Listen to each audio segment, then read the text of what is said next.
సర్వోన్నతుడా, జీవంగల మా దేవ, మీ ఘనమైన పవిత్రమైన మహోన్నతమైన నామానికి వందనాలు. మీ యొక్క కృప కనికరము మా ఎడల కనపరిచి ఇంతటి కార్యక్రమాన్ని తండ్రి చేయడానికి నీ యొక్క కృప చేత మమ్మల్ని బలపరిచి నిలబెట్టినందుకు మీకు కృతజ్ఞతాస్తులు తెలియజేస్తున్నాను తండ్రి. క్రీస్తు యొక్క పునరుత్థానపు ఆరాధనలో తండ్రి పాలు పంచుకోవడానికి చేరి వచ్చిన మీ పిల్లలైన వారందరినీ ప్రతి ఒక్కరిని తండ్రి మీరు పేరు పేరు వరుసలో దీవించండి, ఆశీర్వదించండి. వారిని వారి కుటుంబాలను తండ్రి మీరు జ్ఞాపకం చేసుకోండి తండ్రి, ఫలింప చేయమని ప్రాధేయపడుతున్నాను దేవా.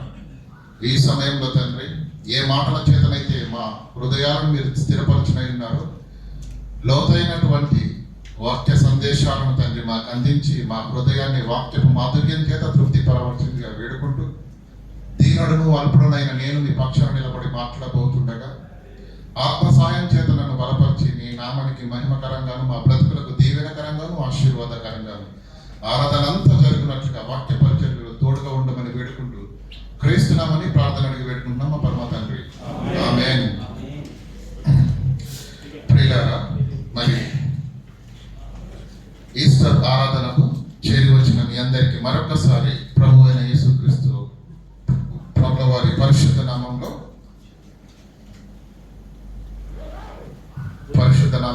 శుభములు వందనాలు తెలియజేస్తున్నాను.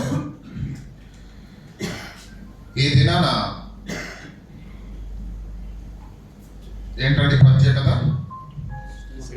యేసుక్రీస్తు ప్రభుల వారు పునరుత్థానము చెందిన దినం కదా. అయితే మనిషికున్న ఆలోచన మనం ఒకసారి ఆలోచన చేయగలిగితే ఏ పనైనా ప్రారంభంలో చేసేటప్పుడు చాలా భయపడతాం కదండి. డ్రైవింగ్ చేసేవాళ్ళు ఉన్నారా? స్టార్టింగ్ ఎలా పట్టుకుంటారండి స్టీరింగ్? మనం పట్టుకునే స్టీరింగ్ కూడా ఊసొచ్చేస్తే అంత బలంగా పట్టుకుంటాం, అవునా కదా? రానేమైపోతుంది, వేళ్ళ మీద దింపుతా ఉంటారు. ఏదైనా కానీ ప్రియులారా, ప్రారంభంలో ఉన్న భయము, భక్తి, శ్రద్ధ, ఆసక్తి మనిషికి రాను సన్నగిలిపోతుంది అన్ని విషయాల్లో. కానీ భక్తి విషయానికి వచ్చేసరికి, దేవుని విషయానికి వచ్చేసరికి దినదినము అనుదినము అనుక్షణము దేవుని కృప వలన బలపడుతూ స్థిరపడుతూ ఎదగాలే తప్ప వెనకకు వెళ్ళడానికి వీలు లేదు. దేవుడు దాన్ని మాత్రం ఒప్పుకోడు. కనుక పిల్లరా, ఈస్టర్ ఆరాధనగానే ఏముంది లేని కొత్తగా అనుకోకండి. అనుదినము ఆయన వాత్సల్యం చేత పొందుకుంటున్నామా. అయితే ఒకసారి చేసే పని భయంతో చేస్తాం, భక్తితో చేస్తాం, శ్రద్ధతో చేస్తాం. అదే పని 4 సార్లు చేసేసరికి అది ఏముందిలే అనుకుంటాం. మన జీవితాల్లో ఎన్నో ఈస్టర్ ఆరాధనలు మనం చూసుకొని ఉండొచ్చు, విని ఉండొచ్చు, జరిపించుకొని ఉండొచ్చు. అలాంటి ఒక ఆరాధన లేదంటే అలవాటు ప్రకారంగా చేసుకునే ఆచరణగా మాత్రం మీరు మనసులో పెట్టుకోకండి. ప్రతి ఉదయము నూతనమైన వాత్సల్యం చేత దేవుని కృప చేత పొందుకుంటున్నాం. ఉదయాన నిద్ర లేవగానే మోకరించండి, తండ్రి నీ వాత్సల్యము చొప్పున ఈ దినము నాకు అనుగ్రహింపబడింది అని. ప్రతిదినము నూతన బలము, నూతన ఉత్సాహం, నూతన ఒరవడితో దేవుడిస్తున్న ఈ ఆశకాలాన్ని మనము ఉత్సాహంతో ముందుకు తీసుకువెళ్ళాలి. అదేవిధంగా భక్తి జీవితంలో, ఆత్మీయ జీవితంలో కూడా అంతే ఉత్సాహం, అంతే ఆత్మతీవ్రత, అంతే బలము కలిగిన వారుగా మనము ఉండాలి. కనుక ప్రియులారా, అలవాటు ప్రకారంగా కాకుండా, ఆచార ప్రకారంగా కాకుండా క్రిస్మస్ ఆరాధనలోని ఆంతర్యం, దేవుని యొక్క సంకల్పం ఏంటో ఈరోజు మనం వాక్యపు లోతుల్లోనికి వెళ్ళి పరిశీలిద్దాం. ప్రియులారా, క్రీస్తు తిరిగి లేచాడు. ఎందుకు లేచాడు? క్రీస్తు లేవడం వెనకాల దేవుని ఉద్దేశం ఏంటి? ఏమండి, ఈరోజు మనం చాలా కామన్ అయిపోయింది మనకు. ఉదయాన్నే ఉదయం కాగానే అక్కడ సూర్యుడు అస్తమించాలి, సాయంకాలం సూర్యుడు ఉదయించాలి. సూర్యుడు ఉదయాన్ని ఉదయించాలి, సాయంకాలం అస్తమించాలి. ఉదయ సాయంకాలం మధ్యలో మన పనులు మనం చేసుకోవాలి, అంతే. కానీ అవుతుంది, సాయంత్రం ఎలా అవుతుంది, ఉదయ సాయంకాలం రప్పింపజేస్తూ నేను ఇంకా ఊపిరితో సజీవంగా ఉంచుతున్న దేవుని ఆలోచన ఆంతర్యం ఏంటో మనం ఏనాడు ఆలోచించిన వారము కాము. అండి కొన్ని పాటలు పాడుతూ ఉంటారు, మరి కోయర్ వారు ఆలోచించాలి ప్రతి మాటను, ప్రతి పాటను. అనుదినము నీ అనుగ్రహమే, ఆయుష్కాలము నీ వరమే. ఆయన వరంగా ఇస్తే, ఆయన అనుగ్రహిస్తేనే బ్రతుకుతున్నాం. కనుక ఇస్తున్న ఈ ఆయుష్కాలాన్ని మనం బాగా ఆలోచన చేసి ఈరోజు ఈ నూతన దినంగా క్రీస్తు పునరుత్థానపు ఆరాధనలో పాలు పంచుకునే భాగ్యాన్ని మనందరికీ కలుగజేసిన దేవునికి మరొక్కసారి స్తోత్రము చెల్లించుతూ, ఈ దినాన మనకు ఇవ్వడంలో ఆయన ఉద్దేశం ఏంటో, ఏమి వినాలనుకుంటున్నాడు, ఏమి విని మనం బలపడాలన్న దేవుని ఆలోచన ఉందో ఒక్కసారి మరి ఎక్కువ సమయం తీసుకొని కేవలం గంట లోపల ముగించే ప్రయత్నం చేస్తాను. కనుక మీరందరూ మీ యొక్క హృదయాలను దేవుని వాక్యం వైపు కేంద్రీకృతం చేసి మనస్ఫూర్తిగా దేవుని యొక్క వాక్యాన్ని వినాలని మీ అందరినీ మరొక్కసారి ప్రభు పక్షాన మనవి చేస్తున్నాం. ప్రియులారా, ఆలోచన చేద్దాము. హెబ్రీయులు మన యోబు గ్రంథము, క్రీస్తు పునరుత్థానం జరిగిందని పండగ చేసుకుంటున్నాం, కానీ అది ఎందుకు జరిగిందో, ఎందుకు జరగవలసి వచ్చిందో, దాని వెనకాల దేవుని ఆంతర్యం ఏంటో, ఈ ప్రపంచానికి ఏం చెప్పాలనుకున్నాడు, ఈ ప్రపంచానికి ఏం నేర్పించాలనుకున్నాడో దేవుడు ఈరోజు మనకు తెలియాలి. యోబు గ్రంథము 14వ అధ్యాయం 14వ వచనం.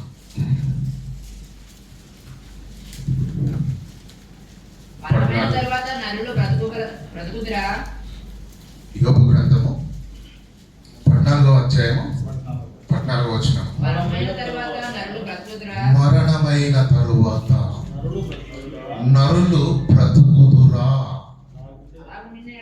ప్రశ్న, ఈ ప్రపంచానికి ఉండిపోయిన ప్రశ్న, మానవ మెదడులకు సమాధానం దొరకని ప్రశ్న. మరణమైన తరువాత నరులు బ్రతుకుదురా? ఈరోజు పిల్లల మనిషి యొక్క జ్ఞానం, సాంకేతిక పరిజ్ఞానం చాలా ఉన్నత స్థితికి ఎదిగింది, అవునా? కానీ ఆధునిక పరిజ్ఞానంలో మనిషి ఏ స్థాయికి ఎదిగినా ఇప్పటి వరకు కూడా శాస్త్రవేత్తలకు సహితము సమాధానం దొరకని ప్రశ్న ప్రపంచంలో ఏదైనా ఉంది అంటే అదేంటో తెలుసా? మరణమైన తరువాత నరులు బ్రతుకుదురా? ఆ ప్రశ్నకు మనుషుల దగ్గర సమాధానం లేదు ప్రియుల, లేదు. ప్రతి మనిషిలో ఎప్పుడో ఒక రోజు, ఏదో ఒక క్షణంలో ఈ ప్రశ్న వస్తుంది, కానీ సమాధానం కొరకు అన్వేషించము, ఆలోచించము, వెతకడానికి ప్రయాసపడము. అర్థమవుతుందా? నరుడు మరణమైన తర్వాత బ్రతుకుదురా? ఏమో. ప్రసంగి గ్రంథం చూడండి సార్, ప్రసంగి గ్రంథం 10వ అధ్యాయం 14వ వచనం.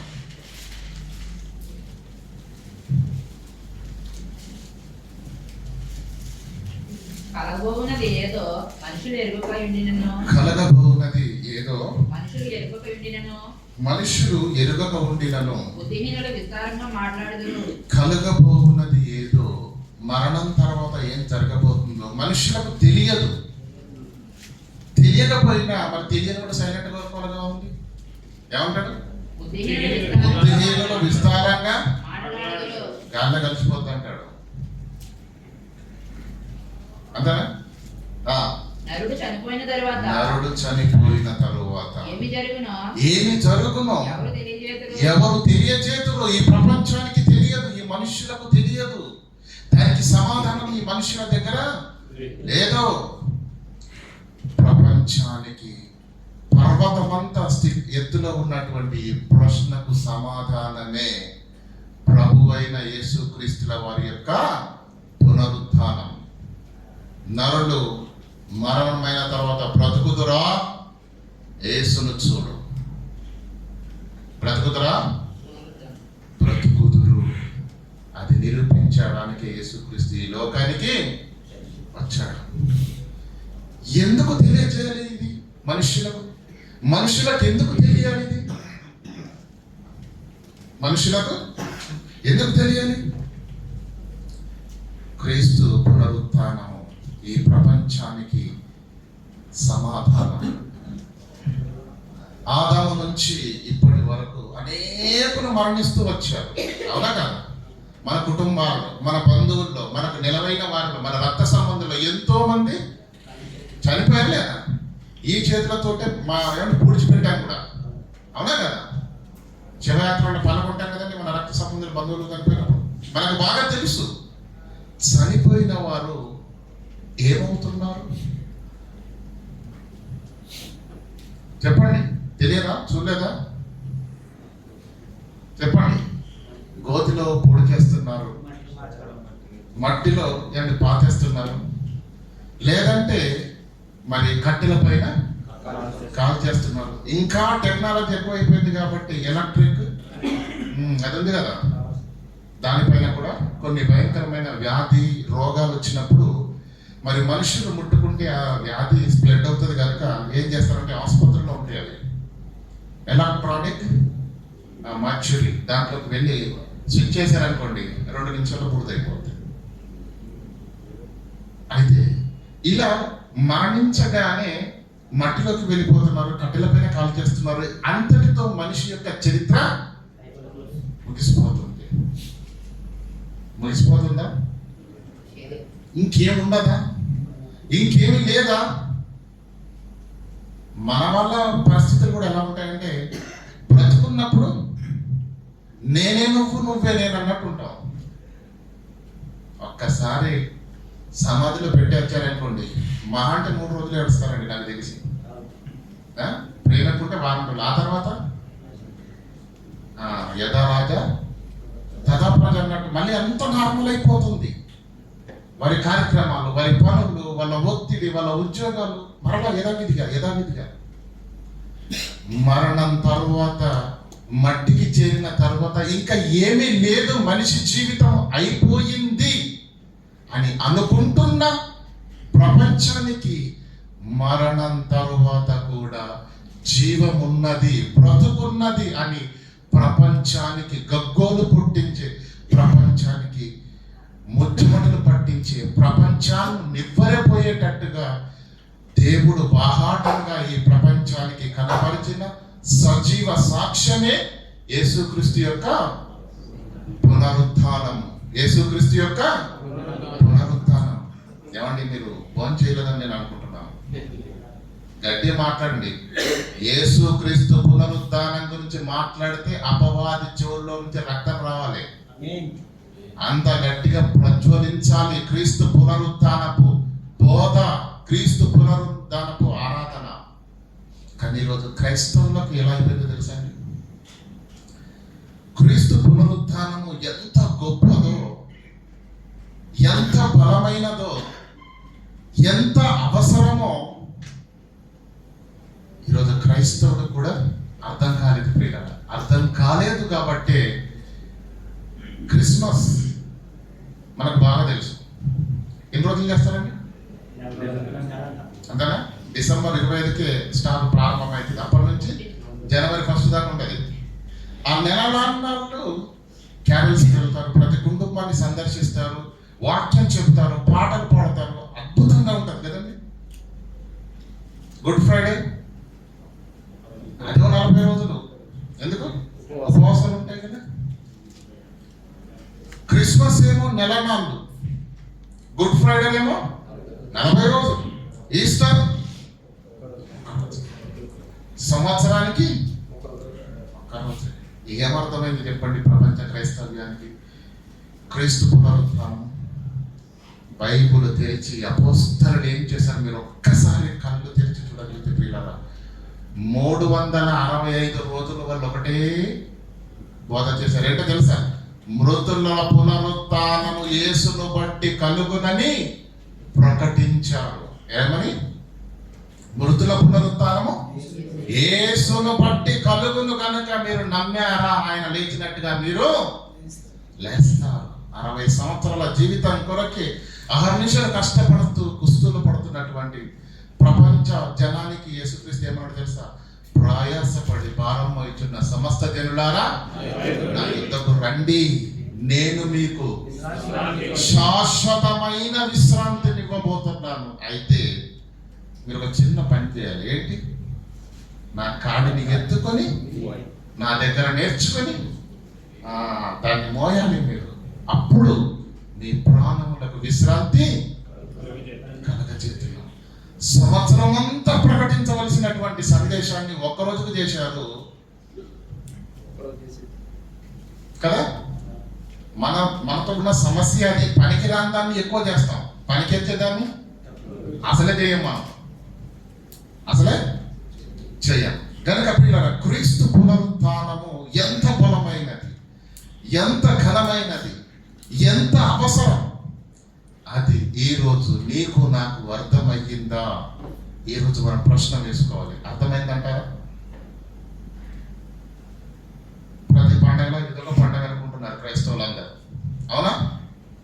పండగ అనుకొని సరిపెట్టుకొని ఆగిపోయారే తప్ప క్రీస్తు పునరుత్థానం యొక్క బలము వారికి అర్థమో కాలేదు. చూడండి, అపోస్తలుడైన పౌలు రాసిన అద్భుతమైన మాట, ఫిలిప్పీలకు రాసిన పత్రిక 3:10.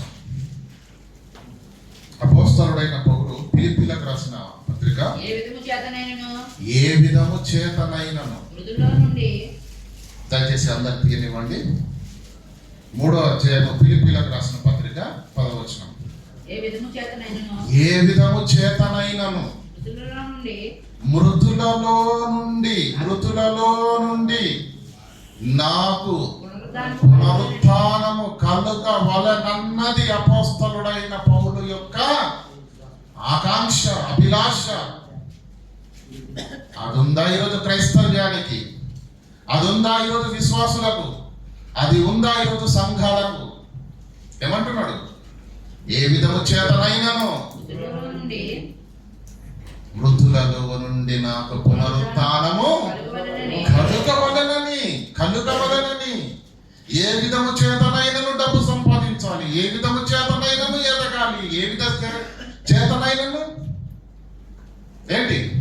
ఆస్తులు కూడా పెట్టాలి. ఇది కదా ఈరోజు ప్రపంచంలో ఉన్న ప్రతి మనిషి యొక్క ఆలోచన. ఏ విధము చేతనైనా సరే, వాని తొక్కైనా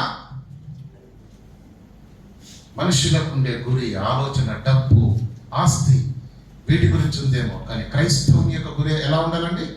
ఏ విధము చేతనైనను మృతులలో నుండి నాకు పునరుత్థానము కలగాలి. అది ముఖ్యము, అది నాకు అవసరమని పౌలు అంటుండే. కింద చూడండి, ఆయన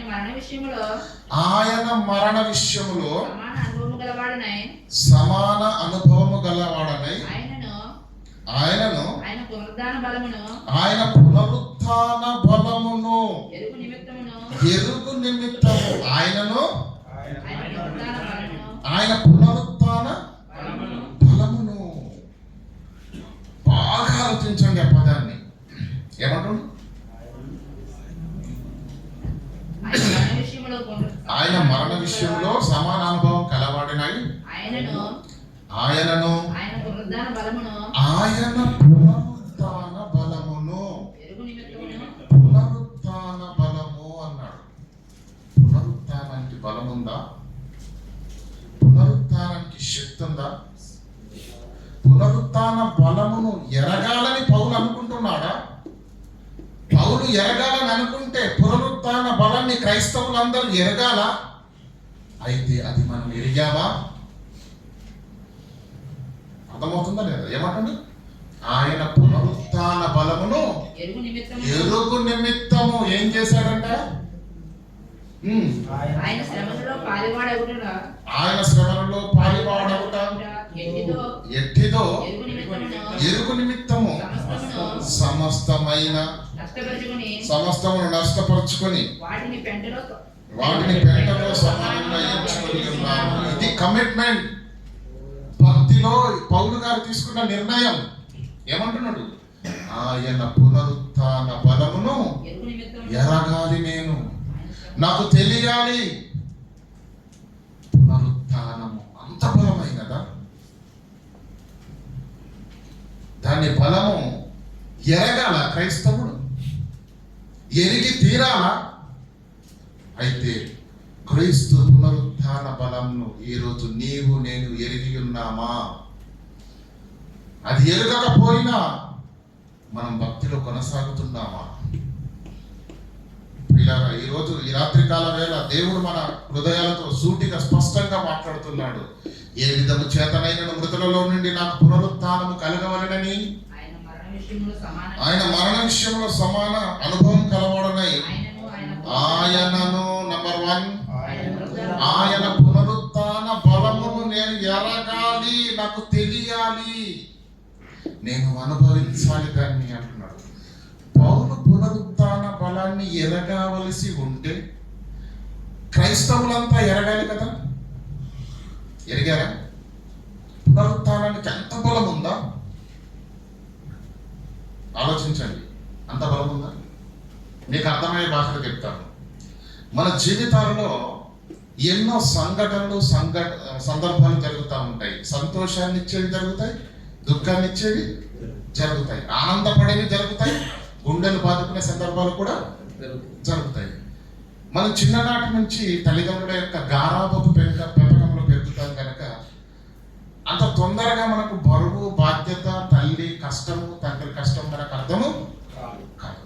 కానీ ఏదో ఒక రోజు, ఏదో ఒక సందర్భం మన జీవితాన్ని తలకిందులు చేసి పడేస్తుంది. అప్పటి వరకు ఆకతాయిగా, సరదాగా, ఆనందంగా, నవ్వుతూ, కేరింతలు కొడుతూ ఉండేవాడు ఒక్కసారి అతని హృదయంలో, అతని ముఖములో సంతోషమే మాయమైపోతుంది. ఇక నవ్వులు ఉండవు, ఆ మనిషే మారిపోతాడు. ఒకప్పటి మనిషిలా అతడు ఎప్పటికీ ఉండలేడు. అంటే అతనిని అంత బలంగా మార్చేసిందన్నమాట ఆ సంఘటన. మన జీవితాల్లో జరిగిన కొన్ని సంఘటనలు మనల్ని మార్చేస్తున్నప్పుడు మన ఆత్మీయ జీవితము ఎదుగుదలకు, మారు మనస్సు మార్పుకు అసలు సిసలైన సందర్భమే క్రీస్తు పునరుత్థాన బలం. ఆ బలం ఏంటో, అది ఎంత విలువైనదో, ఎంత ఖ్యాతి కలిగినదో మనకు అర్థం కాలేదు. ఆ క్రీస్తు పునరుత్థాన బలాన్ని మనం ఎరిగిన వారము కాము ప్రియులారా.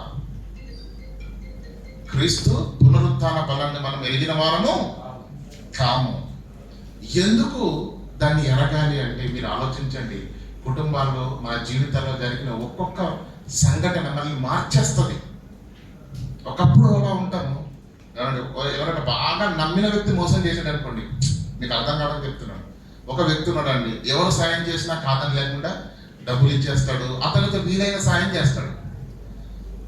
ఒకానొక సందర్భంలో నమ్మకంగా వెన్నంటే ఉన్నవాడు 5 లక్షల రూపాయలు తీసుకొని పారిపోయాడు అనుకోండి, పోలీస్ స్టేషన్ చేసి అనుకోండి, ఎలా ఉంటుంది చెప్పండి? జీవితంలో ఇంకెవరిని నమ్మడు, ఇంకెవరికి సహాయం చేయడు. సహాయం అని అవసరం అయితే దండం పెడతాడు, అయ్యా నా తాట డబ్బులు కాట ఏమి. చూసారు? ఒక సంఘటన, ఒక సందర్భం మనిషిని పూకటి కాళ్ళతో పెగిలించి వేస్తున్నప్పుడు, సంపూర్ణంగా మార్చేస్తున్నప్పుడు, క్రైస్తవ ఆత్మీయ జీవితాన్ని బలోపేతం చేసి మారు మనసును అనుగ్రహించి సంపూర్ణ క్రైస్తవుడిగా మార్చే ఘట్టమే క్రీస్తు పునరుత్థానము. దాని బలాన్ని ఎరిగిన వాడే తిరిగి లోకం వైపు ఎన్నడూ చూడడు. అది అపోస్తలుడు, భక్తులు. ఈరోజు మనము గ్రంథంలో చదువుకుంటున్న పేరెన్నిక కలిగిన మహాభక్తుల చరిత్రలో క్రీస్తు పునరుత్థాన బలాన్ని వాళ్ళు ఎరిగారు కనుకని తిరిగి పాపం వైపు, లోకం వైపు చూడలేదు. ఇతనికి ఆ మోసం బాగా గట్టిగా తాకింది అనుకోండి, జీవితం నుంచి ఎవరైనా నమ్ముతాడా? మీరు అర్థం చేసుకుంటానని చెప్పని సందర్భం బైబిల్ లేదు. అంటే ఆ మనిషిని అంత లోతుగా మార్చేసింది ఏంటి? ఆ మోసం. అవునా కదా? ఆత్మీయ జీవితాన్ని ప్రతి క్రైస్తవుని సంపూర్ణంగా దేవునిలో ఫలభరితంగా మార్చేది క్రీస్తు పునరుత్థాన బలం. అది ఎంత బలమైనదో, ఎంత విప్లవమైనదో, ఎంత ఆశ్చర్యకరమైనదో ఇప్పటికీ కూడా మీరు అంచనా వేయలేకపోతున్నారు. గనుకనే ఎక్కడ వేసిన గొంగడి అక్కడే ఉంది మన ఆత్మీయ జీవితాల్లో. అది ఎరిగితే, అది నీకు అర్థమైతే మిమ్మల్ని ఆపడం ఎవరి తరము కాదు. మిమ్మల్ని ఆపడం ఎవరి తరము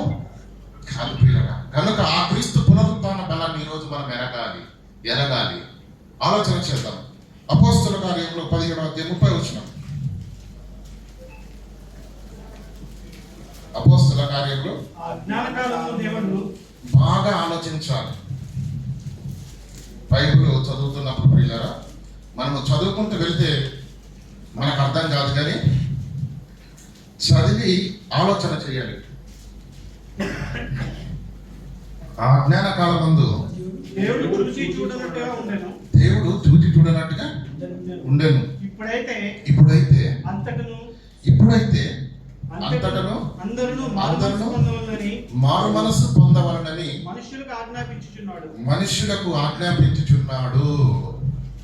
ఎందుకనగా ఎప్పుడు రాశారండి మాట? మొదటి శతాబ్దంలో కదండి. ఇది ఎప్పుడు రాశారు? మొదటి శతాబ్దం కాలంలో రాసి అప్పుడు ఏమంటున్నాడు? అజ్ఞాన కాలం ముందు దేవుడు చూసి చూడనట్టు విడిచిపెట్టాడు. కానీ ఇప్పుడు అంటే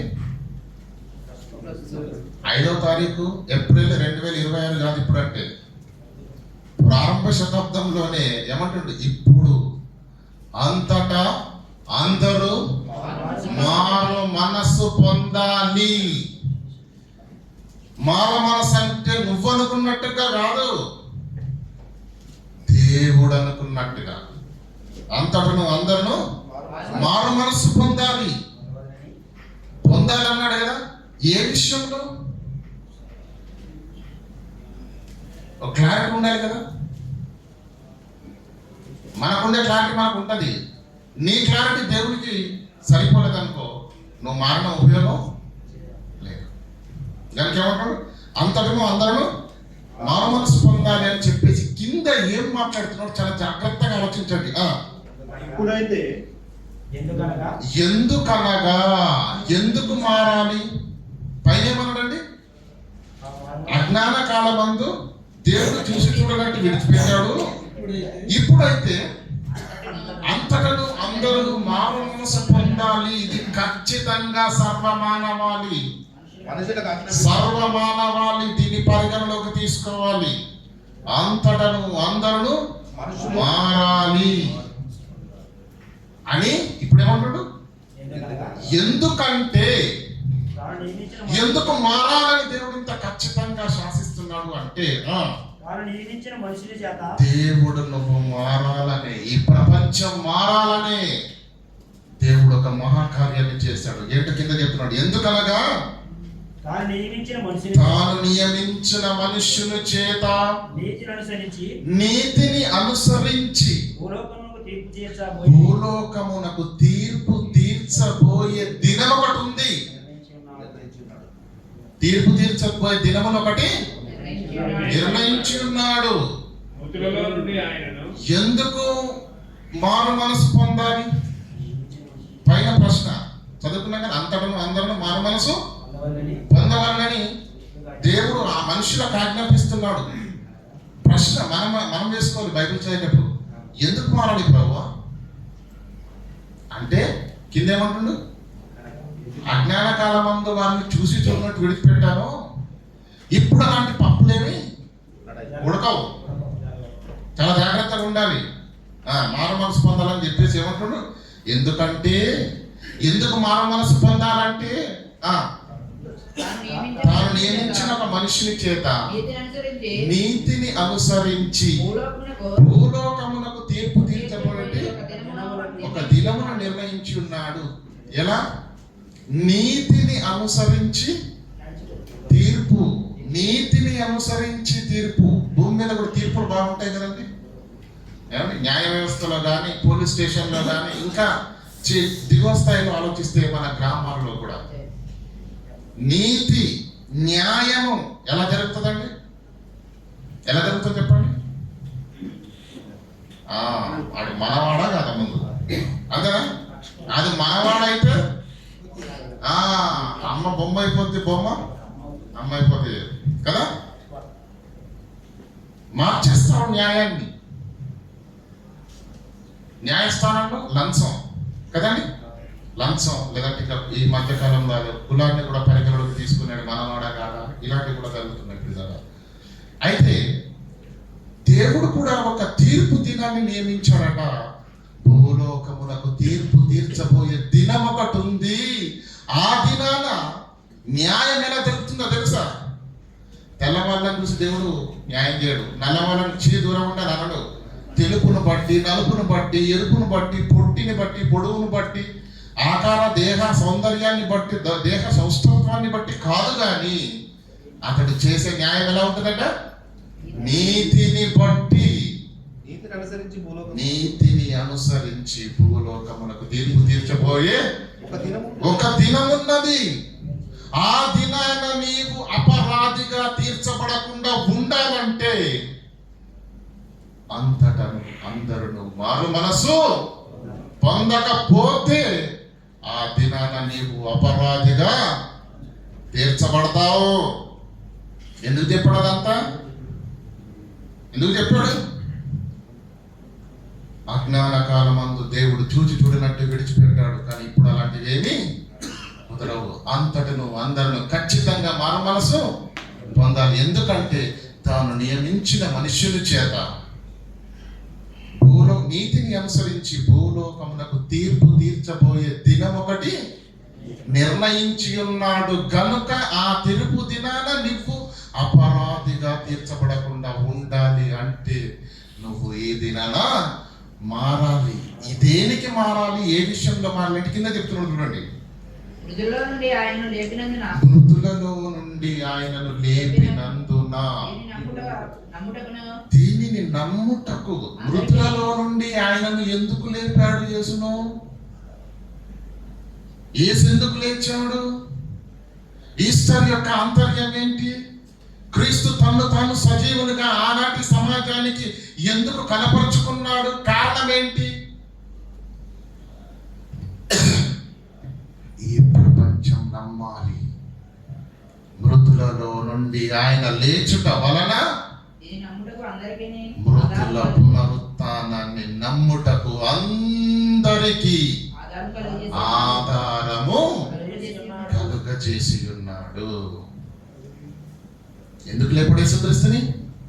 ఈ ప్రపంచం చూడటానికి, ఈ ప్రపంచం నమ్మటానికి, ఈ ప్రపంచం మృతుల పునరుత్థానం ఉన్నదాన్ని గుర్తెరిగి కనిపిస్తున్న ఈ 60 ఏళ్ల ఈ జీవితంలోనే లోక భోగాల కొరకు ప్రాకులాడకుండా మరణం తర్వాత మహా జీవితం ఉన్నదన్న సంగతి వారు నమ్మాలి అంటే వాళ్ళు కళ్ళతో చూడాలనే ప్రతి మనిషి మృతుల పునరుత్థానాన్ని నమ్మటానికి అందరికీ ఆధారము కలుగజేసి ఉన్నారు. మీ అందరికి అర్థమయ్యే భాషలో చెప్తానండి. ఈ రోజులో స్టాక్ మార్కెట్ అనే ఒకటి వచ్చింది. ఎంతమందికి తెలుసో నాకు తెలియదు. తెలిస్తే కాస్త చేయలేమండి. ఒకటి లేసింది అంతే, స్టాక్ మార్కెట్. లేదంటే డబ్బు సంపాదించడానికి ఈరోజు నానా మార్గాలు ఉన్నాయి. అవునా? బంగారం కొనేవాళ్ళు బంగారం కొంటారు, స్టాక్ మార్కెట్లో ఇన్వెస్ట్ చేసేవాళ్ళు స్టాక్ మార్కెట్లో. ఏ విధంగా చేతనైనా సరే మీరు ఒక రంగంలో పెట్టుబడి పెట్టాలి అంటే మీరు అమాంతం జేబు నుంచి డబ్బు తీసిస్తారండి. ముందు ఏం చేస్తాడో తెలుసా? వాడు నేను చూపిస్తాడు. లెక్కలేసి కరెక్ట్గా లెక్కలేసి చూపిస్తా ఉంటాడు. ఎందుకు? నువ్వు డబ్బు తీసి అతనికి ఇచ్చి పెట్టుబడి పెట్టాలంటే ముందు నువ్వు నమ్మాలి. నువ్వు నమ్మాలంటే చూడాలి. నువ్వు చూడడానికే చక్కగా లెక్క రాసి చూపిస్తా ఉంటాడు. అంతేనే కదా? నువ్వు నమ్మాలి. ఎందుకంటే నువ్వు నమ్మితే నువ్వు ఆయన నీ చేయగలదు. అమాంతం జేబులోకి డబ్బులు తీస్తుంది. అర్థమవుతుందా లేదా? ఈ ప్రపంచం నమ్మాలి.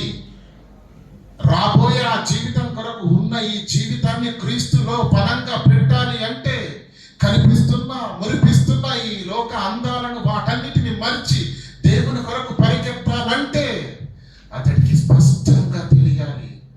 మరణించిన తరువాత మహా జీవితం ఉన్నదని, మృతుల పునరుత్థానం ఉన్నదన్న సంగతి మనిషికి అర్థమైతే అప్పుడు నమ్ముతాడు. నమ్మితే భూమి మీద ఎన్ని అవకాశాలు వచ్చినా ఏమి మోషకి ఏమొచ్చిందండి? సింహాసనం వచ్చింది. అవునా కదా? దేవుని పైన పక్కన పెట్టిన ఆయన ఐగుప్తు సింహాసనం ఉంది అన్నాడు. ఏమన్నాడు? అల్పకాలము పాప భోగములు అనుభవించుట కంటే దేవుని ప్రజలతో శ్రమ అనుభవించుట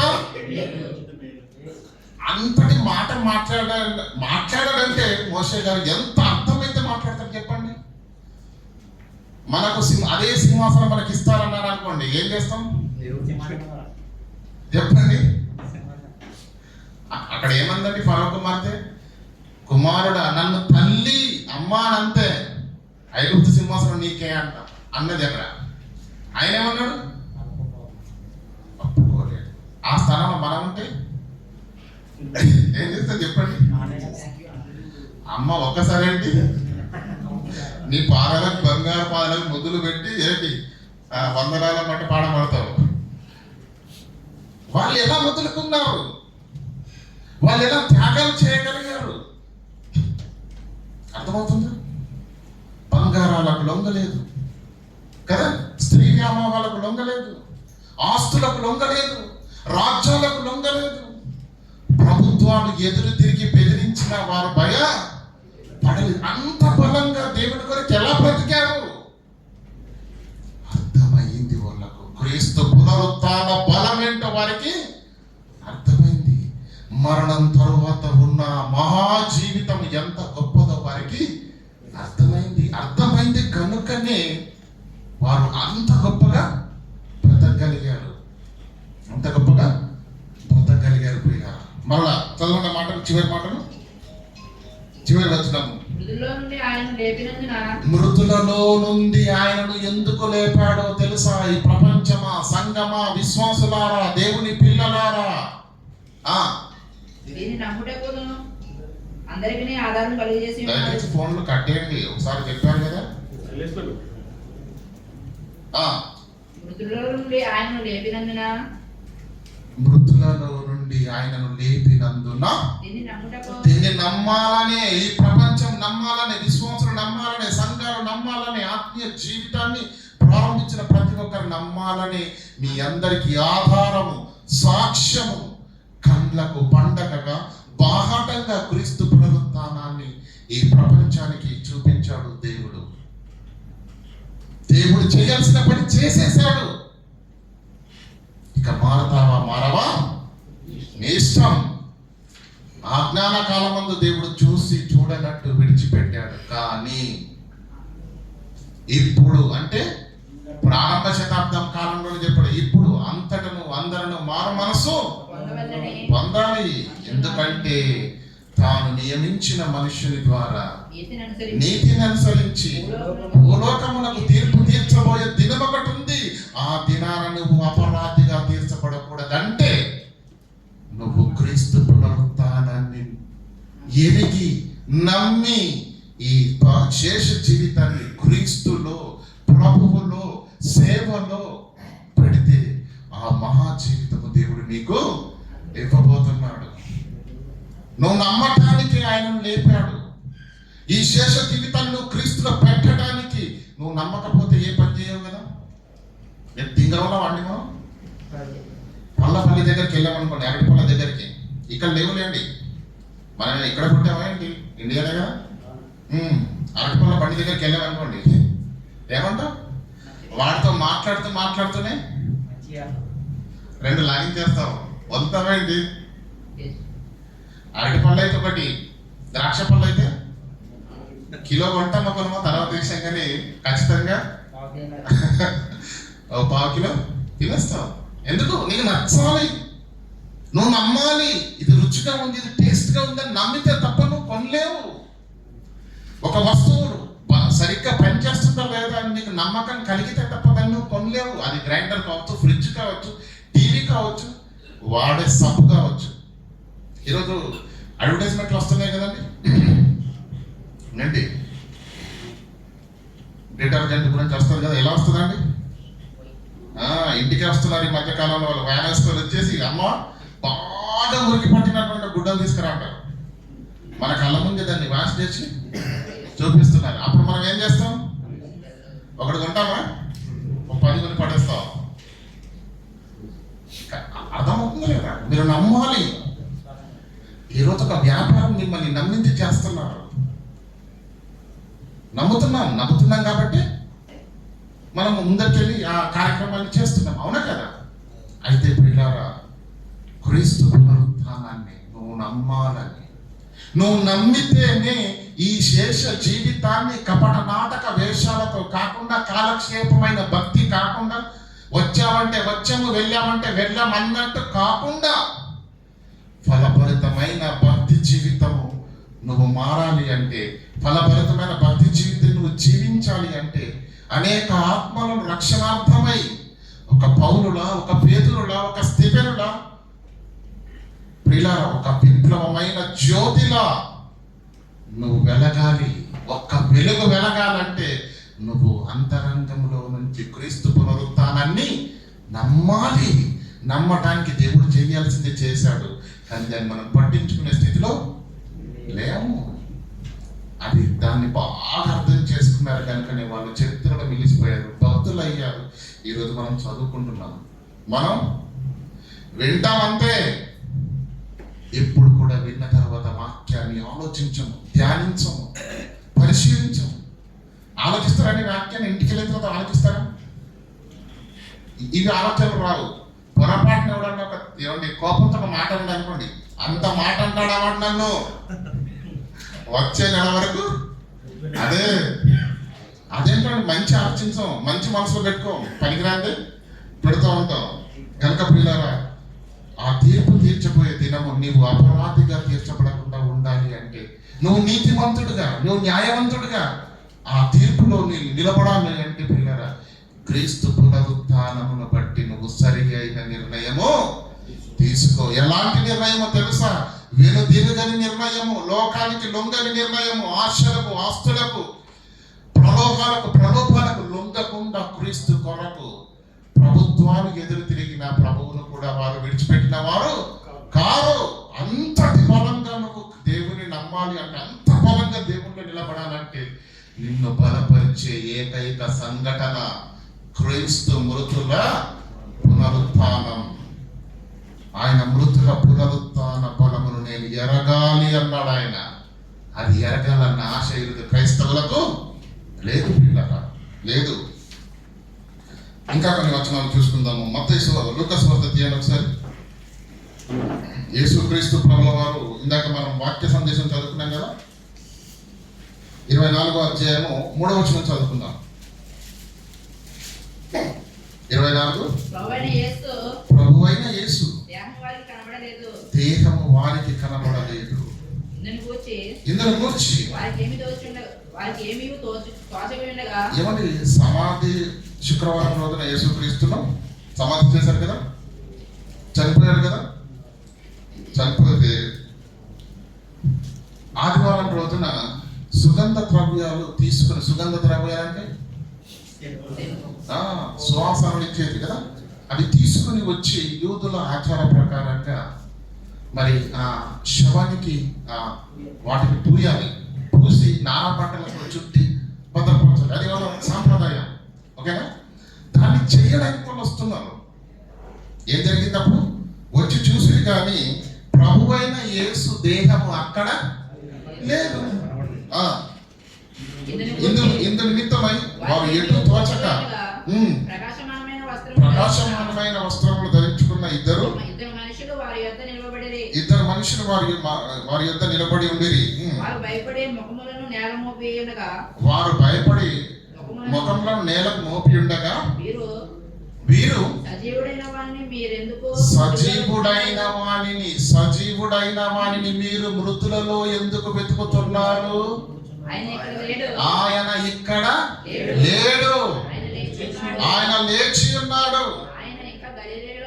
ఆయన ఇంకా గలిలయలో ఉండినప్పుడు మనుష్య కుమారుడు పాపులైన మనుషులకు అప్పగింపబడి శిలువవేయబడి 3వ దినమున లేవవలసి ఉన్నదని ఆయన మీతో చెప్పిన మాట జ్ఞాపకం చేసుకోండి. ఆయన చెప్పిన విధముగా తిరిగి లేచాడు. ఆయన సజీవుడై ఉన్నాడు, ఆయన తిరిగి లేచాడు అని దూతలు వారికి చెప్పారండి. వాళ్ళు ఏం చేశారు?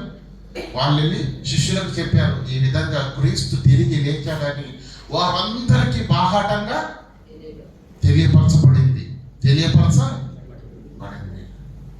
కనుక క్రీస్తు పునరుత్థానుడై తిరిగి లేచాడు. బాగా జాగ్రత్తగా ఆలోచించండి. కనుక ఇప్పుడు దీనిని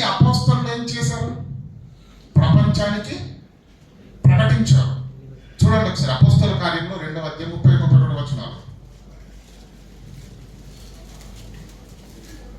2:30-31 చనిపోయి సమాధి చేయబడి అతని సమాధి నేటి వరకు మన మధ్య ఉన్నది.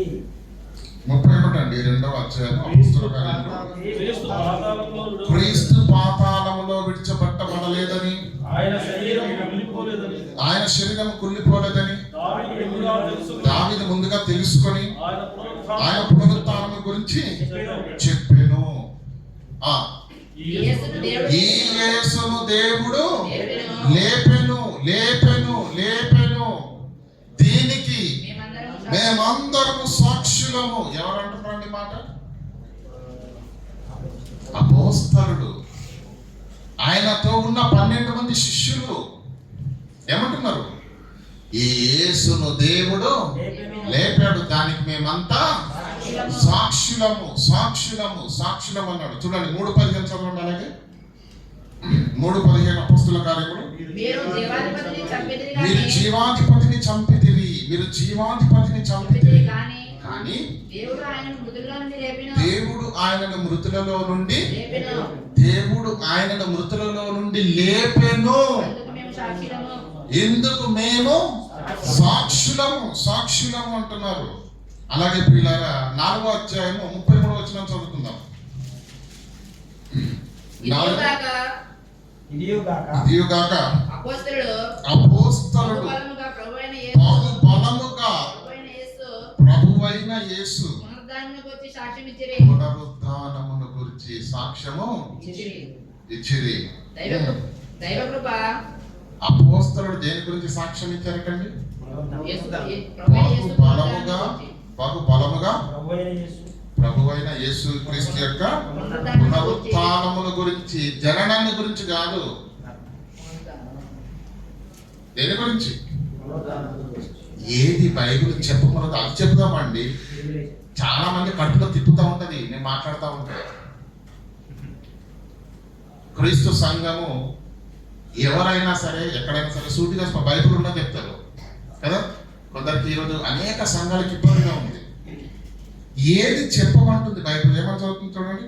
ఇదే కాక అపోస్తలుడు బహు బలముగా ప్రభువైన యేసు పునరుత్థానమును గురించి సాక్ష్యం ఇచ్చిరి. పిల్లలు ఎందుకు మాట్లాడాలంటే గుడ్ ఫ్రైడే ఉంది కదా. గుడ్ ఫ్రైడే రోజు కొన్ని ప్రశ్నలు, కొన్ని ఫోన్లు వచ్చినాయి. అన్ని సంఘాల్లో ఇలా ఉంటది కదా. మనదేమైంది 7 మండల సంఘం అంటే అందరూ చేస్తే మనం చేయాలా? అందరూ పోయి కోతులు పడితే పడదామా? ఏం వింటున్నాం, ఏం చదువుకుంటున్నాం, ఏం నేర్చుకుంటున్నాం కదా. గనక అపోస్తలులు ప్రభువైన యేసుక్రీస్తును పునరుత్థానమును గురించి సాక్ష్యం ఇచ్చారు. అలాగే 5వ అధ్యాయం 29వ వచనం చదవండి. అందుకు పేతురును అపోస్తలులను, ఆ రోజు మళ్ళా పేతురు అపోస్తలుడు మనుషులకు కాదు కానీ దేవునికే మేము లోబడవలెను కదా. నేను దేవునికే లోబడవలెను కదా. మీరు ప్రాణుల వేలాడదీసి సంహరించిన యేసును మన పితరుల దేవుడు లేపెను. ఇశ్రాయేలు మారు మనసు పాప క్షమాపణ దయచేటకై దేవుడు ఆయనను అధిపతిగాను రక్షకునిగాను తన దక్షిణ బలము చేత అతన్ని హెచ్చించి మేమును దేవుడు తనకు విధేయులైన వారికి అనుగ్రహించిన పరిశుద్ధాత్మయు ఈ సంగతులకు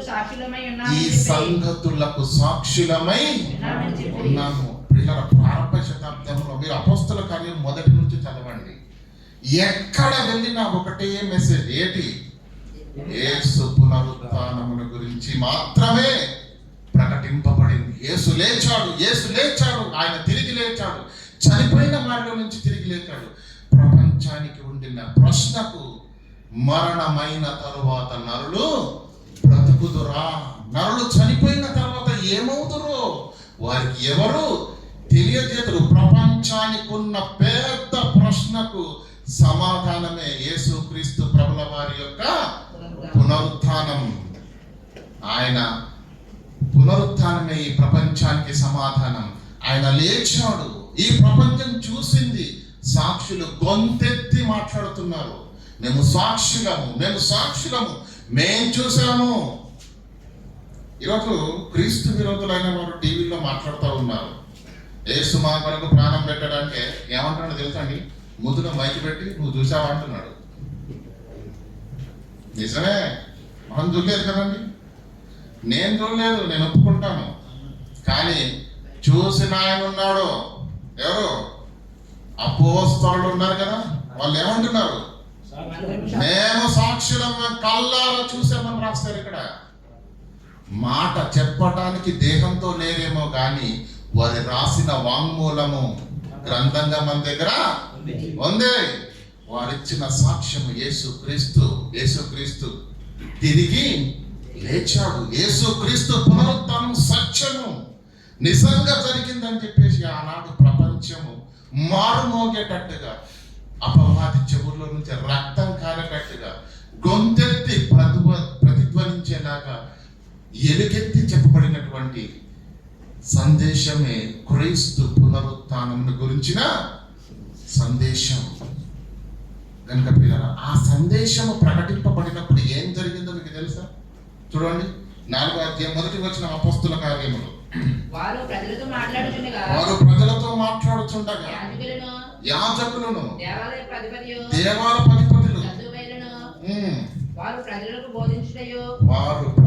బోధించుటయో యేసును బట్టి మృతుల్లో నుండి పునరుద్ధానం కలుగునని ప్రకటించుటయో చూచి కలవరపడి వారి మీదకి వచ్చి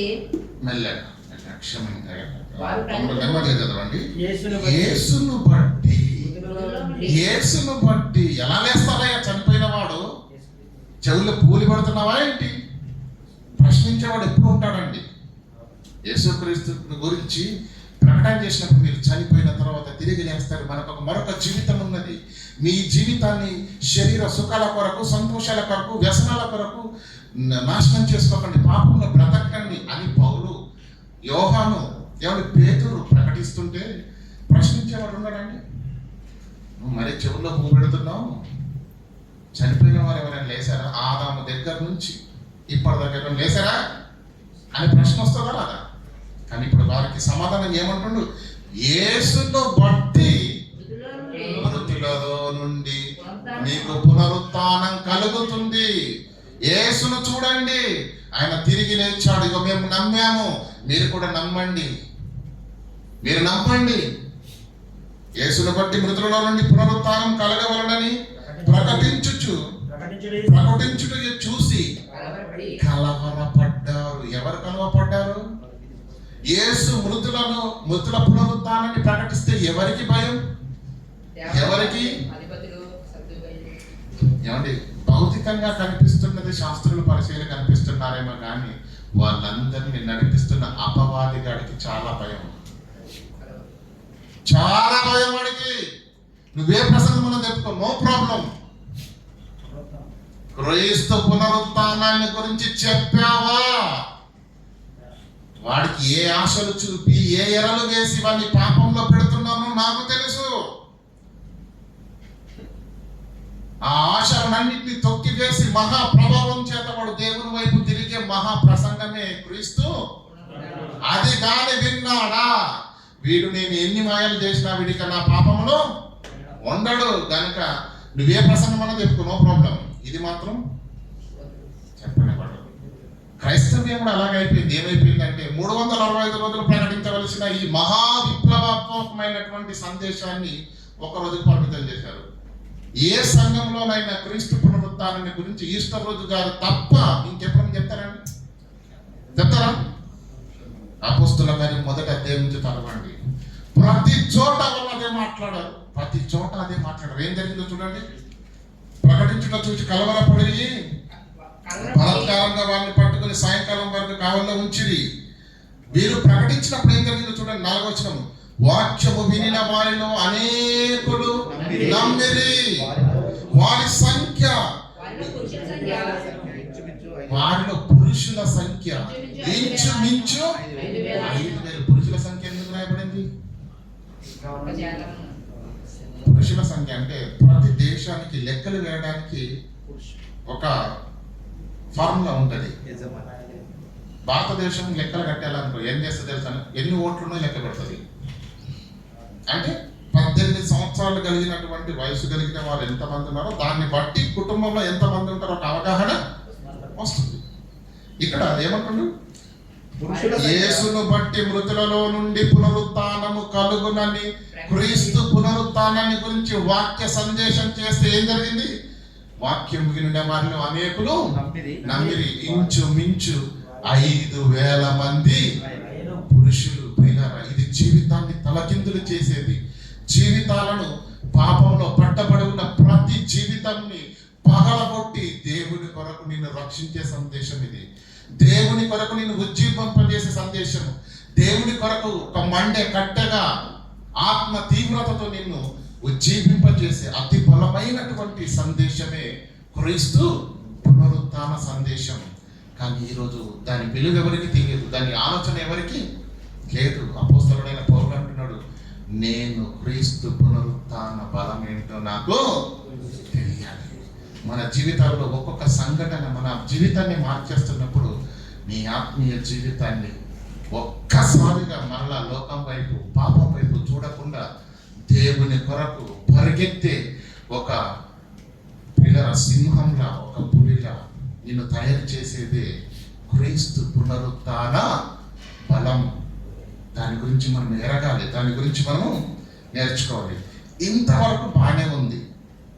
అయితే ప్రియులారా, ఈ లోకములో వెలుతురు ఉంది, చీకటి ఉంది, మంచి ఉంది, చెడు ఉంది, తీపి ఉంది, చేదు ఉంది. అలాగే దేవుడు ఉన్నాడు, అపవాది కూడా ఉంది. దేవుడు తన పిల్లల కొరకు కాపాడటానికి, క్షేమాన్ని కలిగించడానికి, వారిని కట్టడానికి, వారిని నిలబెట్టడానికి ప్రయత్నం చేస్తూ ఉంటే దేవుడు చేస్తున్న ప్రతి పనికి సేమ్ టైంలో దేవుడు ఏ పనినైతే ప్రారంభిస్తాడో వాడి పని కూడా అప్పటి నుంచే ప్రారంభమవుతూ ఉంటుంది. దేవుడు కట్టడానికి ప్రారంభిస్తే వీడు కూర్చోడానికి నెమ్మదిగా ప్లాన్ చేస్తూ ఉంటాడు. దేవుడు నిలబెట్టడానికి ప్రయత్నిస్తూ ఉంటే వాడు పడగొట్టే పని చేస్తూ ఉంటాడు. జీవింపజేసే పని దేవుడు చేస్తూ ఉంటే పాపంలోకి నెట్టేసి మరణ వ్యవస్థలోనికి వెళ్ళేటట్టుగా చేస్తూ ఉంటాడు. ప్రతిదీ ఇలాగే జరుగుతూ ఉంటుంది. దేవుడు చేసిన ప్రతి పని క్షేమాన్ని కలిగించే విధంగా, కట్టే పనిగా, నిలబెట్టే పనిగా, దీవించే పనిగా, ఆశీర్వదించే పనులన్నింటినీ, కార్యక్రమాలన్నింటినీ దేవుడు చేస్తూ ఉంటే దేవుడు ఏ ఆశీర్వాదం కొరకు మనకి ఇవ్వాలని, ఏ ఆశీర్వాదం, ఏ దీవెనలు మనకి ఇవ్వాలని దేవుడు చేశాడో అదే దేవుని నోట వెంబట శాపము మనపైకి వచ్చేటట్టుగా వాడి ప్లాన్లు వాడికి. చూద్దాం ఒకసారి. కొరింథీయులకు రాసిన మొదటి పత్రిక 10వ అధ్యాయం.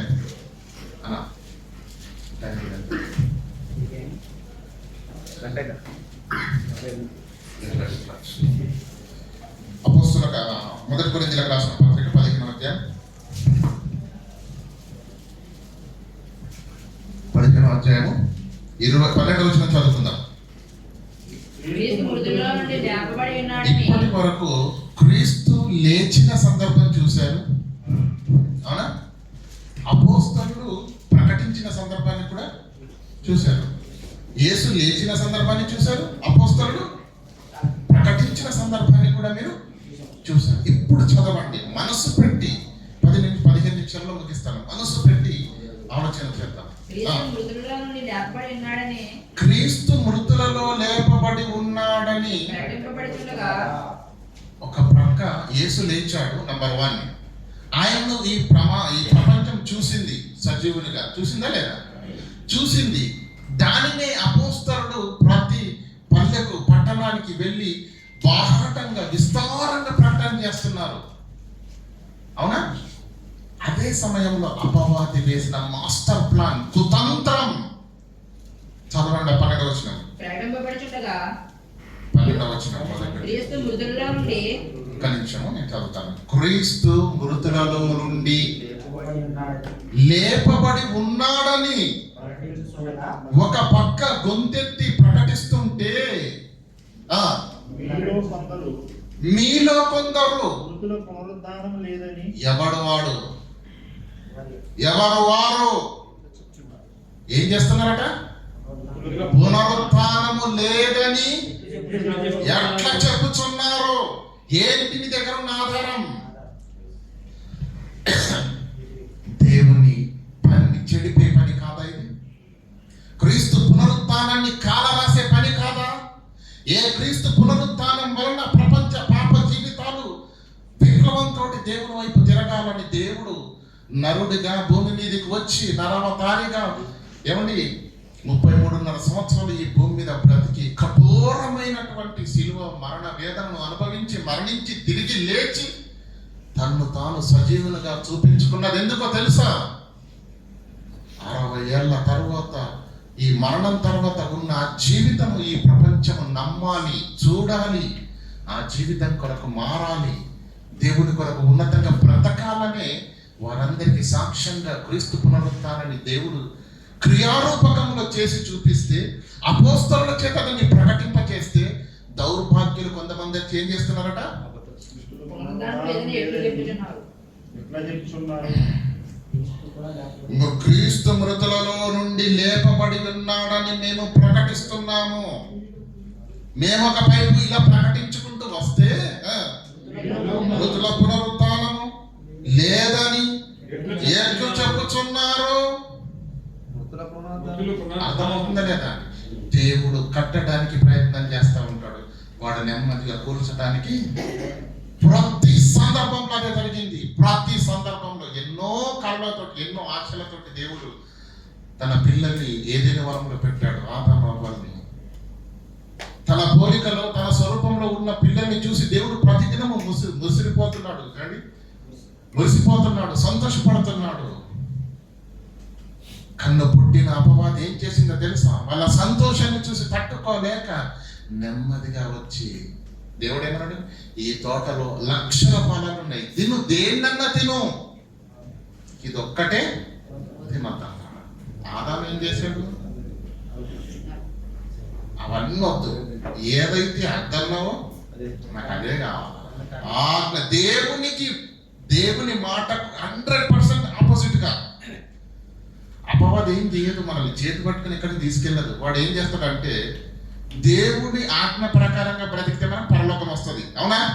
వాడు ఏం చేస్తాడంటే యాంటీగా ఎగ్జాక్ట్ గా దేవుని మాటకు వ్యతిరేకంగా మార్చేస్తాడు మనల్ని, అంతే. మిగతాదంతా ఏదో డైలాగ్ ఉంటుంది కదా, సేమ్ టు సేమ్ అన్నట్టు. గనుక ప్రియులారా, వాడు దేవుని ఆజ్ఞను అతిక్రమింపజేస్తాడు. ఏ మృతుల పునరుత్థానము మనందరిలో జీవాన్ని నింపి దేవుని కొరకు పౌరుషంగా ఆత్మతీవ్రతను బ్రతకాలని దేవుడు క్రీస్తు పునరుత్థానాన్ని ఈ ప్రపంచానికి బాహాటంగా, వేడుకగా, విప్లవాత్మకంగా కనపరిస్తే కొంతమందిని తయారు చేశాడు అపవాది. ఏం చేస్తున్నారంటే వాళ్ళు మృతుల పునరుత్థానము లేదని ఈ సైడ్ అపోస్తలులు బయలుదేరారు క్రీస్తు పునరుత్థానాన్ని ప్రకటించడానికి. అపవాది సైన్యం ఈ సైడ్ నుంచి బయలుదేరి ఏం చేస్తుందట? మృతుల పునరుత్థానం లేదు. సదుకాయలంతా వాళ్ళే. మృతుల పునరుత్థానము లేదన్నారు వాళ్ళు, ఒప్పుకోరు కదండి. చదవండి. మృతుల పునరుద్ధానం లేని యెడల పెద్ద ఫైట్ అయిందండి ఆ రోజు అపోస్తలులకు వాళ్ళకు, మహా వివాదం. క్రీస్తు మృతులు లేపబడి ఉన్నాడని ప్రకటిస్తుంటే మీరు లేదని ఎట్లా చెప్తున్నారు? మీరెంత భయంకరమైనటువంటి అబద్ధాన్ని ప్రకటిస్తున్నారు తెలుసా? చూడండి ఏమంటున్నాడు? మృతుల పునరుత్థానం లేని యెడల క్రీస్తు కూడా లేపబడి ఉండాలి. దాని అర్థం ఏంటి? మృతుల పునరుత్థానము లేదంటే యేసుక్రీస్తు కూడా లేచిన మాట అబద్ధమైపోతుంది. మరియు క్రీస్తు లేపబడి ఉండని యెడల, క్రీస్తు ఒకవేళ లేపబడి ఉండకపోతే మేము చేయు ప్రకటన వ్యర్థమే. నేను చేస్తున్న అపోస్తలుడమైన మేము చేస్తున్న ప్రకటన కూడా వ్యర్థమే. విశ్వాసమును వ్యర్థమే. మీరు క్రీస్తు మృతుల నుండి లేచాడని నమ్ముతున్న మీ విశ్వాసము వ్యర్థమే. క్రీస్తును లేపినని, దేవుడు క్రీస్తు లేపినని ఆయన గురించి మేము సాక్ష్యం చెబుతున్నాము కదా. మృతులు లేపబడిన యెడల దేవుడు ఆయనను లేపలేదు కనుక మేము ఆయన దేవుని విషయమే అబద్ధ సాక్ష్యము అబద్ధ సాక్ష్యముగా అగపడుచున్నాము. మృతులు లేపబడిన యెడల క్రీస్తు కూడా క్రీస్తు కూడా లేపబడలేదు. క్రీస్తు లేపబడని ఎడల మీ విశ్వాసం వ్యర్థమే, మీరు ఇంకా పాపములోనే ఉన్నారు. అంతే కదండి. యేసుక్రీస్తు శిలువ మీద తన రక్తాన్ని చిందిస్తేనే మన పాపం కడగబడుతుంది. ఆయన లేవాలంటే ముందు మరణించాలి, అంతేనే కదా. ఆయన లేవలేదంటే మరణించలేదు, మరణించలేదంటే రక్తం చిందించలేదంటే మన పాపాల ప్రక్షాళన కలగలేదు. మరి ఇంకా పాపంలోనే. పిల్లరా, ఎంతటి మహాపర్వతాన్నైనా, ఏమంటే బ్రిడ్జిలు ఉంటాయి కదా మన దగ్గర, బ్రిడ్జిలు తెలుసు కదా, పెద్ద బ్రిడ్జ్ ఉంటుంది. దాన్ని కూర్చోాలంటే ఏముంటుంది, కింద పిల్లర్ అనేది ఒకటి ఉంటుంది, కోలం అంటారు కదా, పిల్లర్. దాన్ని కొడితే సరిపోతుంది, అవునా కదా. క్రీస్తు పునరుత్థానము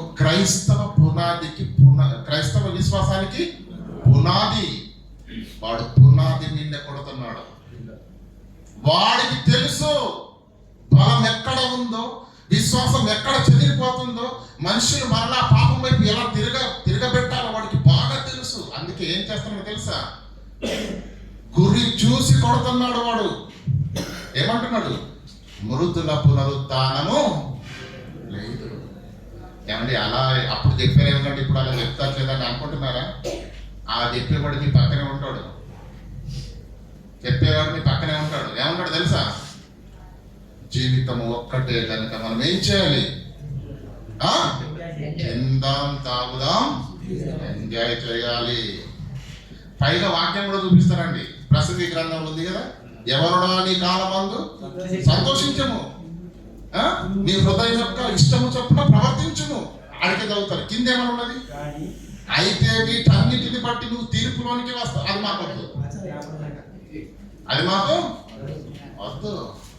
మన ఆత్మీయ జీవితాన్ని ఒక్క మాటతోటి నాశనం చేస్తారండి, ఒక్క మాటతోటి. ఏమంటుందో తెలుసా, లైఫ్ ఒక్కటే, ఎంజాయ్ చేయాలి. చూడండి ఆ మాట ఉన్నది,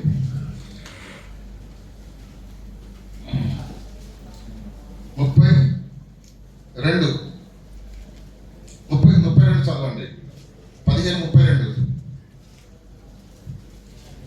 మృతులు లేపబడని ఎడల రేపు చనిపోదము కనుక తిందుము తాగుదము. అలా మోసం చేస్తుంది ప్రపంచాన్ని. ఏంటి దేవుడు, ఏం పరలోకము, వచ్చిన తర్వాత ఏదో ఉందా, దాని కొరకు నీ ఆశలను, నీ కోరికలను, నీ సంతోషాలను చంపుకుంటావు. చూడరా, కరెక్ట్ సమయంలో గురి చూసి కొట్టాడు అనుకోండి, గుండె పలిపోద్ది, అంతేనా కాదా. కొన్ని డైలాగులు ఉంటాయండి బాబు, ఇప్పుడు నేను చెప్పకూడదు కానీ కదా, ఆ వాయిసే వేరుగా ఉంటుంది కదా. కరెక్ట్ టైంలో కరెక్ట్ డైలాగ్ డెలివరీ అయిందనుకోండి, ఏమవుతుంది, వికెట్ క్లీన్ బోల్డ్ అయిపోద్ది, అంతేనా. మంచి భక్తి, దేవుడు అంటే ప్రేమ, భయం, భక్తి. నా తమ్ముడు ఉన్నాడు, ఫర్ ఎగ్జాంపుల్ చెప్తున్నాను. ఒక స్నేహితుల దగ్గరికి వెళ్ళాడు. వాళ్ళకైనా బయట వాళ్ళు అనుకుందాం, అంటే దేవుడిని ఎరగని వారు అనుకుందాం, మందుకు కూర్చున్నారు అనుకోండి. అప్పుడు ఏమంటారు తెలుసా, నువ్వు దానితే తప్ప నేను దాగమంటావు, అంతేనా. మా మీద ప్రేమ ఉంటే డైలాగ్ డెలివరీ మామూలుగా ఉండదు. అప్పుడు మనోడు ఏం చేస్తాడు, నీళ్ళ నుంచి గట్టికి తీసుకునే చేపల గిలిగిలిగిలే కొట్టుకుంటాడు. అటు చూసి ఇటు చూసి పైకి చూడలేండి, అటు చూసి ఇటు చూసి ఎవరు లేదు కదా, ఈ ఒక్కసారికి కానిచ్చేద్దామంటాడు. ఆ ఒక్కసారి అనుకున్నది మన జీవితాన్ని నాశనం చేస్తుంది. కనుక పిల్లల మృతుల పునరుత్థానాన్ని ఎరిగిన వారు ఎవరు పాపం వైపు చూడరు. అంత త్వరగా వచ్చింది కాదు మనకి ఈ జీవితం. ఈ సంఘములో క్రీస్తు రక్తము చేత కడగబడి పరిశుద్ధులని క్రైస్తవులని నామకరణము ఊరికే వచ్చింది కాదు. దేవుడు లోకాలను దాటుకుంటూ వస్తే, దేవుడు మనిషిగా పుడితే, ఆ దేవుడే మనిషిగా నరావతారిగా మహా కష్టాలను, శ్రమను అనుభవించి మరణ వేదనను సిలువలో ఆయన పొందుకుంటే, ఆయన రక్తాన్ని చిందిస్తే, అప్పుడు మరణ వేదనను కూడా జయించి సమాధిని బద్దలు కొట్టుకొని ఆయన లేస్తే ఈరోజు మనకి ధన్యత వచ్చింది. ఇంత మహా కష్టము చేత క్రీస్తు త్యాగము చేత, దేవుని ప్రేమ చేత పొందుకున్న ఈ ఆత్మీయ జీవితము, ఈ పరిశుద్ధత ఒక తప్పు చోటి మరలా లోకంలో కలిసిపోవడానికి వీలు లేదు. క్రీస్తు పునరుత్థానం గురించి మీకు స్పష్టంగా అర్థమైతే ప్రాణాలైనా విడిచిపెడతారు, కానీ మరలా పాపం వైపు చూడరు. ఎందుకు అర్థమవుతుంది, ఎందుకు అర్థం కావట్లేదో తెలుసా? ఎందుకు దేవుళ్ళలోకి ఇలా వస్తారు, ఇలా యూటర్న్ తీసుకుని మళ్ళీ వెళ్ళిపోతున్నారు? కారణం ఏంటో తెలుసా? వారి హృదయాంతరంగాల్లో ఇంకా స్పష్టంగా క్రీస్తు పునరుత్థానం వారికి అర్థము కాలేదు పిల్లరా. ఇంకా మరి అనేక విషయాలు ఉన్నాయి కానీ పిల్లరా, మరి సమయము మరి మించిపోతున్నది కనుక ఒకే ఒక వచనం చూపించి మీకు ముగిస్తాను. కొరింథీయులకు రాసిన పత్రిక 1:17 వచనం. 1:17 కొరింథీయులకు రాసిన మొదటి పత్రిక. బాప్తిస్మిచ్చుటకు క్రీస్తు నన్ను పంపలేదు కానీ క్రీస్తు యొక్క సిలువ వ్యర్థము కాకుండానట్లు వాక్చాతుర్యం లేకుండా. మొదటి కొరింథీయులకు రాసిన పత్రిక 1వ అధ్యాయం 17వ వచనం. క్రీస్తు సిలువ వ్యర్థము కాకుండా, క్రీస్తు సిలువ వ్యర్థము కాకుండానట్లు వాక్చాతుర్యం లేకుండా నేను సువార్త ప్రకటిస్తున్నాను. బాగా ఆలోచించండి. యేసుక్రీస్తు ఎప్పుడు చనిపోయాడండి? మొదటి శతాబ్దంలో, క్రీస్తు శకం 33 సుమారుగా, అవునా? అపోస్తలుడైన పౌలు ఎప్పుడు రాస్తున్నాడు ఈ పత్రిక? యేసు చనిపోయిన కొన్ని సంవత్సరాల తర్వాత రాస్తున్నాడు ఈ పత్రిక. ఏమంటున్నాడు ఆయన? క్రీస్తు సిలువ వ్యర్థం కాకుండా నేను వాక్యం ప్రకటిస్తున్నా అంటున్నాడు. అంటే క్రీస్తు సిలువ వ్యర్థమైపోతుందా? క్రైస్తవుడుగా నీవు నీ బాధ్యతను నెరవేర్చకపోతే నీ విషయమై క్రీస్తు పొందిన మరణ త్యాగము వ్యర్థమైపోతుంది. ఆయన సిలువ త్యాగము వ్యర్థమైపోతుంది. ఆయన ఎందుకు మరణించాడో తెలుసా? నిన్ను నన్ను పరలోకము చేర్చడానికి. పరలోకములోకి వెళ్ళి కనపడ్డావనుకో నువ్వు, నేను మరణించింది వ్యర్థము కాలేదు, నేను మరణించినందుకు ఎదుగో నా సహోదరులందరూ ఈరోజు నేను సంపాదించుకున్నాను ఆనందపడతాడు. నువ్వు అక్కడ కనిపించలేదనుకో, నేను భూమి మీదకి వెళ్ళి ప్రాణం పెట్టిన ఉపయోగం లేదు. క్రీస్తు సిలువ త్యాగము సామాన్యమైనది కాదు. భూమి మీద అనేకమైన మరణాలు మనం చూస్తున్నాం, కానీ భూమి మీద ఉన్న మరణాలన్నింటికంటే అతి కఠోరమైనటువంటి మరణం ఏదన్నా ఉందంటే అది యేసుక్రీస్తు ప్రభువు వారి యొక్క సిలువ మరణమే.